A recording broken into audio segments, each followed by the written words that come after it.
School में भूत की कहानी, भूतिया स्कूल में भूत की कहानी। इन Hindi horror story moral real horror stories, डायन, चुड़ैल, आत्मा की कहानियाँ। तो हाय फ्रेंड्स, स्वागत है आप सभी लोग का फिर से एक नई कहानी के साथ। चलिए कहानी को शुरू करते हैं। शुरू करने से पहले अगर चैनल पर नए हैं तो प्लीज़ चैनल को सब्सक्राइब कर लीजिए। अगर फेसबुक पर देख रहे हैं तो फॉलो कर लीजिएगा। चलिए कहानी को शुरू करते हैं। हॉरर स्टोरी इन हिंदी बच्चों के लिए स्कूल उनका दूसरा घर कहलाया जाता है, घर जहाँ हम सेफ फील करते हैं। पर तब क्या होगा अगर हम वहाँ भी सेफ ना हो? ऐसा ही कुछ हुआ था 15 साल की अनीता के साथ। अनीता ने एक डांस कंपटीशन में पार्टिसिपेट किया था और अपनी परफॉर्मेंस की प्रैक्टिस के लिए वह स्कूल खत्म होने के बाद अपने दो दोस्तों राजू और मनोज के साथ रुकी थी। डांस प्रैक्टिस करते वक्त अनीता के दोस्त मनोज का बैलेंस बिगड़ गया और वह नीचे गिर गया। उसका पैर ट्विस्ट हो गया था और वह बुरी तरह दर्द से चिल्ला रहा था।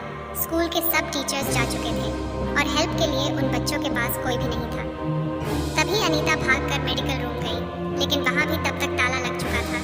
उसी वक्त अनीता को लगा कि जैसे कोई उसके पीछे से ऊपर गया है। वो केंद्र शासित प्रदेशों में उसे एक परछाई ऊपर जाते दिखी।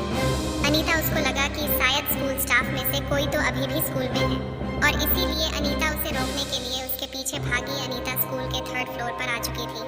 उस फ्लोर पर स्कूल स्टाफ के अलावा किसी का भी जाना मना था। अनीता पहले तो वहाँ सीढ़ियों के पास ही खड़ी होकर आवाज लगाने लगी, पर उसे कोई जवाब नहीं मिला, इसलिए वो थोड़ी आगे गई। उसने देखा कि उस फ्लोर पर सिर्फ एक ही रूम था और उस पर भी ताला लगा हुआ था।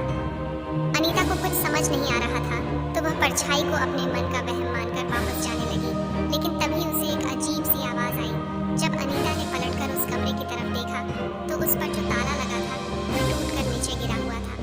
अनीता एकदम से चौंक गई। वह उस रूम के अंदर गई। उसे दिखा एक आदमी खिड़की की तरफ मुंह करके खड़ा है। अनीता ने उससे पूछा क्या वह उसके साथ चलकर मनोज की मदद करेगा, लेकिन वह आदमी ने अनीता को कोई रिएक्शन ही नहीं दिया। अनीता को सब कुछ बहुत अजीब लग रहा था। उसने फिर से उस आदमी को पुकारा, लेकिन तभी अचानक उस कमरे का दरवाजा अपने आप बंद होने लगा। अनीता ये देखकर घबरा उठी। वह दरवाजे की तरफ गई और उसे खोलने की कोशिश करने लगी, लेकिन वह दरवाजा नहीं खुला। तभी अनीता को उस आदमी की हंसने की आवाज आने लगी। वह बहुत डरावने तरीके से हंस रहा था और धीरे धीरे उसकी हंसी तेज होती जा रही थी। अनीता में पलटकर देखने की हिम्मत ही नहीं हो रही थी और वह डर के मारे जोरों से दरवाजे पर पीटने लगी। तभी अनीता को अपनी गर्दन पर हल्की सी हवा का एहसास हुआ। उसने पलटकर देखा तो उसका दिल दहल उठा।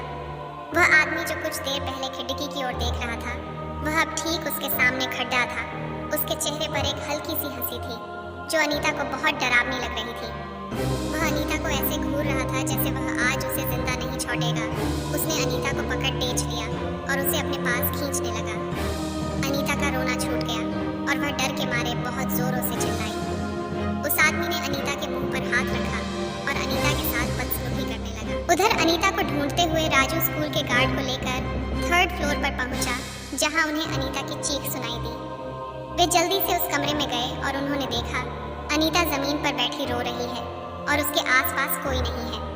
उसकी शर्ट ऊपर से थोड़ी फटी हुई थी और उसके चेहरे पर चोट के निशान थे। उसने सबको अपने साथ हुआ सारा किस्सा बताया। अनीता के साथ हुए इस हादसे को सुनकर स्कूल गार्ड का चेहरा बिल्कुल पीला पेड़ी गया।